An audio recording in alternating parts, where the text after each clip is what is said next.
Cloud cover stayed stubbornly in place since last Friday. It was the last time we saw a lot of sunshine. Ever since then, we've been kind of stuck under the clouds. Getting some of those to clear out tonight. You can see that there's some gaps in the cloud cover starting to form as we see a little clearing going on from east to west. So it's possible that by the time we get to the end of the evening, we might be finally free of these clouds for now. As we look at the overall weather picture, high pressure eventually helps us clear out permanently. But in the meantime, we're close enough to some of these weather systems off to our southeast that we'll continue to have some spotty cloud cover, at least through tomorrow. Possibly even some sprinkles with that. Not much for rain, but just like we saw as of yesterday, lots of clouds and a few drizzly patches throughout the course of the day. Maybe the theme heading into Tuesday, but then Wednesday has sunshine returning as high pressure drifts in out of the northeast. That will eventually clear everything out, allowing the sunshine back and allowing temperatures to spike a little too, so it's going to feel like summer later this week. In the meantime, feeling just a little bit more like fall, middle to low 70s right now. Poplar Grove down to 69 degrees, so definitely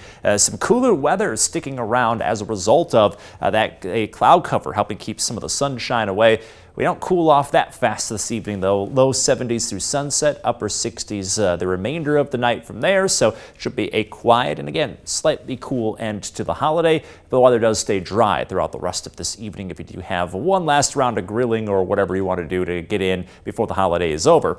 So then later tonight, mainly clear, temperatures down into the upper 50s. Watch out for some patchy fog that could slow you down as you head back to work or school in the morning. You can see that future track visibility has relatively quiet conditions through about midnight, but then after that, fog quickly settling in. Now, it's not completely widespread. We are seeing some pockets of clear visibility, but if you're going to be out in open areas, just make sure that you're aware. It might be a little harder to see early in the morning. That fog quickly clears out from there. By the middle of the morning, we should be completely done with the fog, and then it's just watching out for more clouds and a few isolated sprinkles over the course of tomorrow afternoon. Temperatures staying down for one more day in a row, and then we see with the sunshine back, summer-like temperatures, low 80s Wednesday and Thursday. City Market on Friday could be a warmer one with a high of 84. Then this weekend, another cold front comes through, so look what happens to the temperatures down into the low 80s to the low 70s by Sunday with a chance for rain.